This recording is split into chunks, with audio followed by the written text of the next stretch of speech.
Hey everyone, thanks for tuning into YouDoIt. Today we're gonna start ripping this carpet off and replacing it with beautiful laminate flooring with wide stair noses. And if you're ready, I'm gonna show you how you do it. Let's go! As you can see, these were just cut straight and then caulked. So these were all cut 90.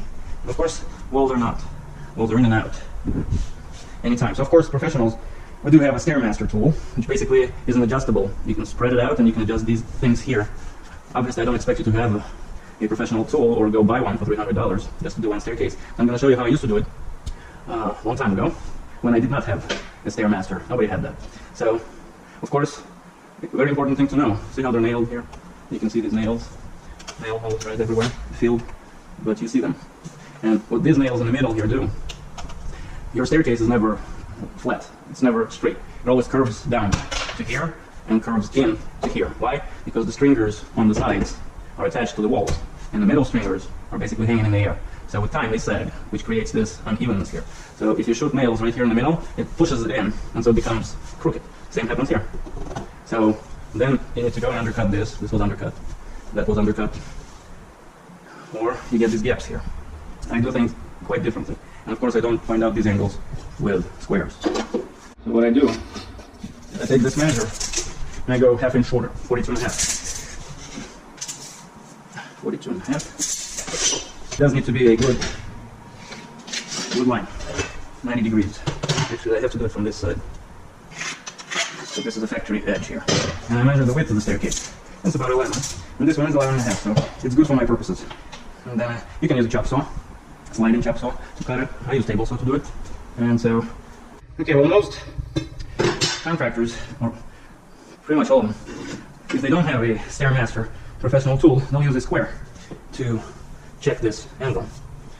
Or they'll use a framing square, which is basically 2 by 24 by 16. They'll put it against this, and they'll look at this angle. Because now it goes from this point to this point. See? Now it's resting against these corners. Now look here.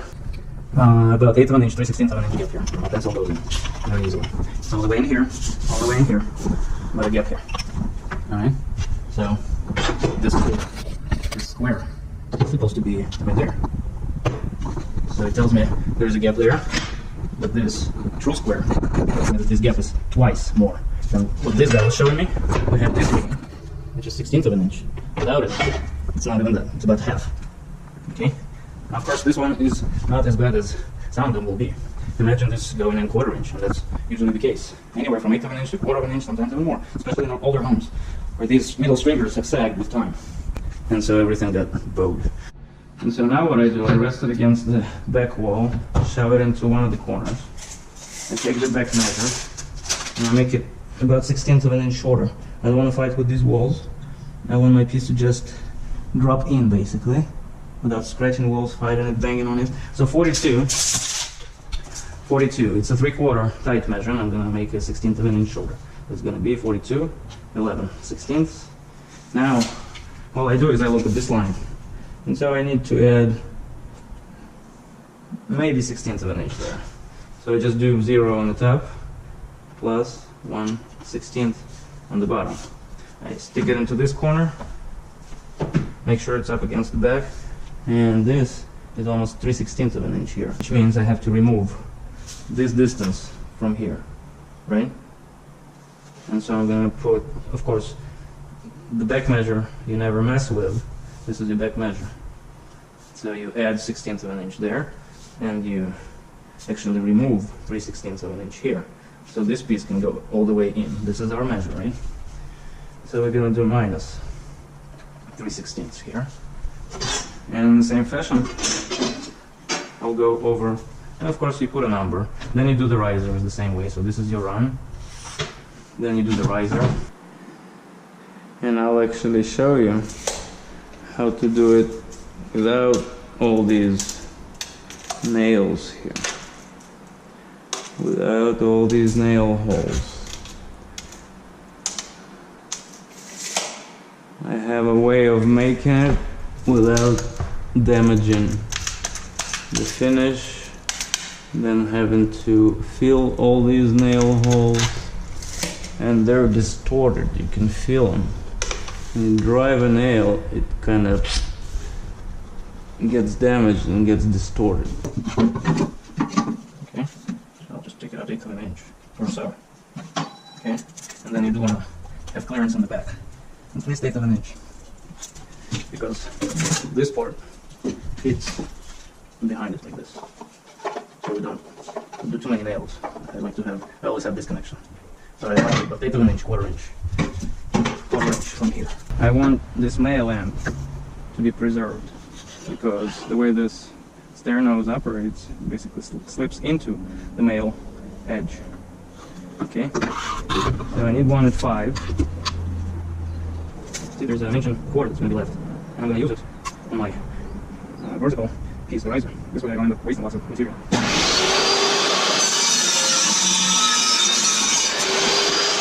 So that's like this. Where it goes, see, I need to take off anymore. Oh, I think it's perfect. I'm gonna remove 1/8 of an inch on this side. So instead, I'll mark it back 1/8 of an inch, connect the lines. Here, so basically my measure is from this mark to this mark. Here is the same thing. I'm gonna do 90, I'm gonna mark it here, and I'm gonna see what I have to do. I have to add 1/16 of an inch here.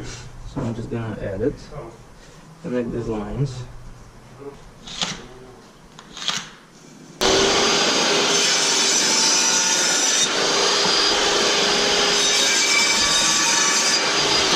Number 1 goes here. And it fits like a glove. I didn't have to bang on it. I didn't have to lift in the middle and shove them in. Of course, I'm marking them and put them aside. I'm gonna cut stair noses. The very last thing that I'm gonna do is cut stair noses. I'll put them on the side. Flip them. And put number 2 on there. Now we go to number 2. You will have to mark out for both, because they're all gonna be different. Okay, now I'm just gonna repeat this whole thing. I just set a gap here. I'm gonna take it all apart later, but I'm gonna set a gap here. So this riser fits here and behind. This way I don't need to nail here, you kind of interlock. I'm just checking that they all gonna work out.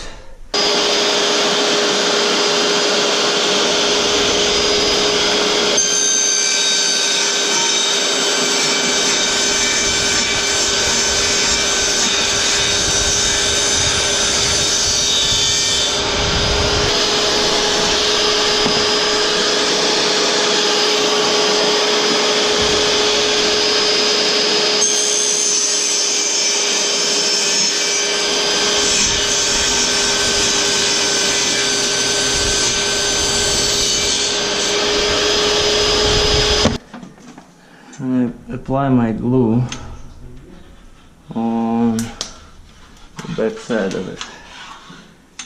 I do want to take this,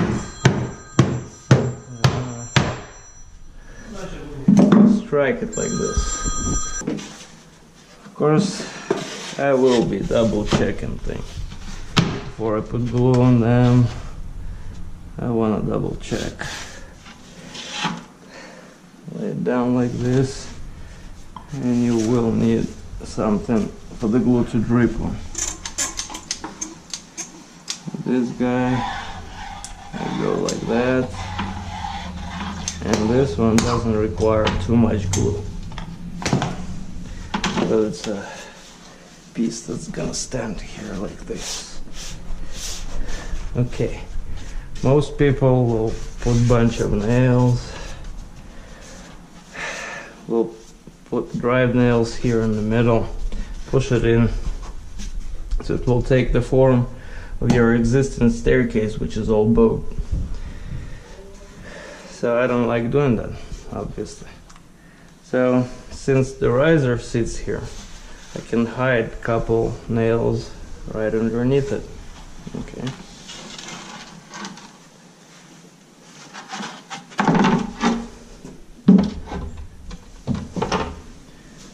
And so all I want to do, really, and of course you do want to check this.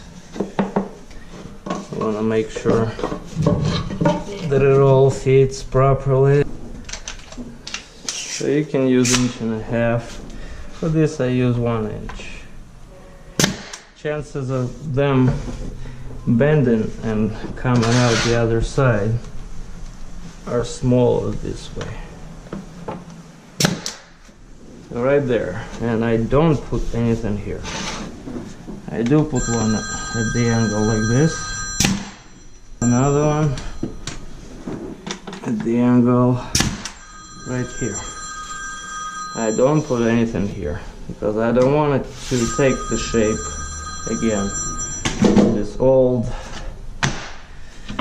staircase that's been sagging for 80 years. Yes, I hear you. I don't care. I'm working.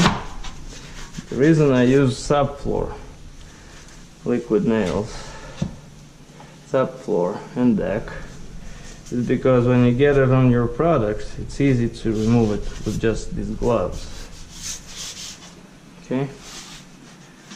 And now, I'm not gonna put anything there.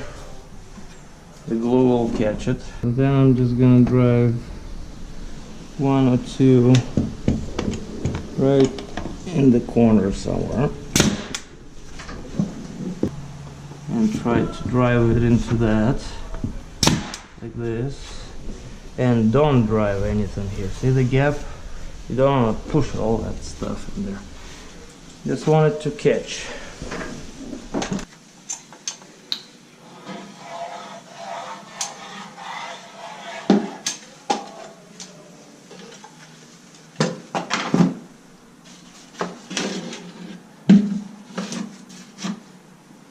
Gonna go from the other side.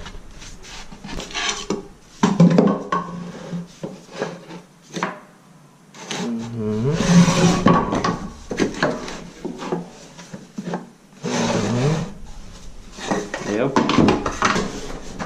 So now, one here, the very edge, one here.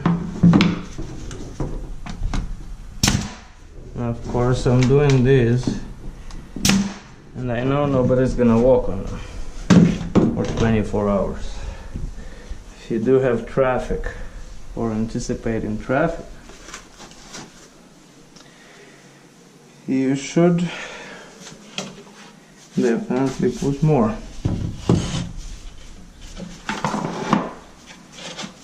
Okay.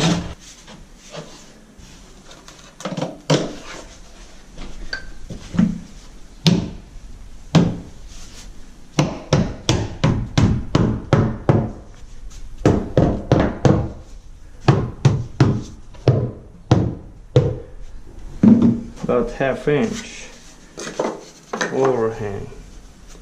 It's gonna hide my nails. So I'm just gonna put one here, a little on the angle down. Like this. Make sure it's down all the way.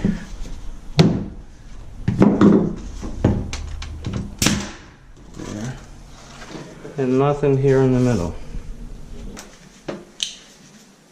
I'm gonna show you how to do without nailing through these guys, because they're shiny and sleek. So these holes in these surface will be showing. You'll see them. So instead, now I'm just gonna put glue everywhere, like this, like that.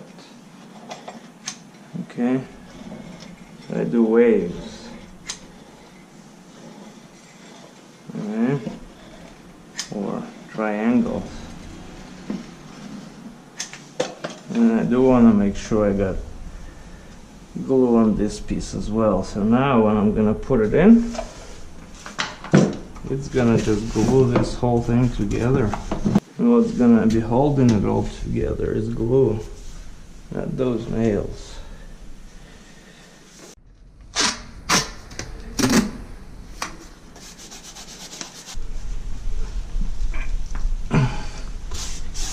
I'm just gonna take it together. See if I need any more. It's pretty good. I'll do another one. Just in case. Pull it and glue it Together. One more. Now, I want to make sure that it's not lifted, right? Of course, I can use this. I can put it on like this if I have to. I didn't have to this time, but I'm going to show you.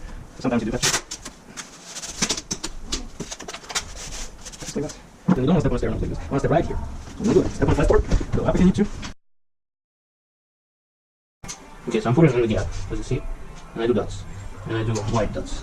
Not one single dot like on the spot, like this. No, you go sideways like this. And this one, this stair nose, is overlapped. So it's extremely delicate. And if it's not done right, potentially you can break it off. So I do use lots of glue. So when you put it in, all that glue, and I do nail it. These I do nail. Okay, so my riser is here. I don't want to nail it into it. I don't want to nail here, and I don't want to put my nail here. I want my nail to be right over this. So I flip, and I put one right here. One there. Okay, so I can let you go. And I'll do the same thing here.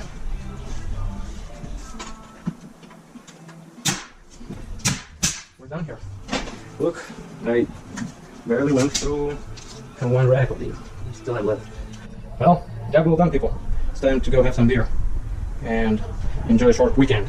Of course, don't forget to put a big ass sign to let everyone know. Don't go there.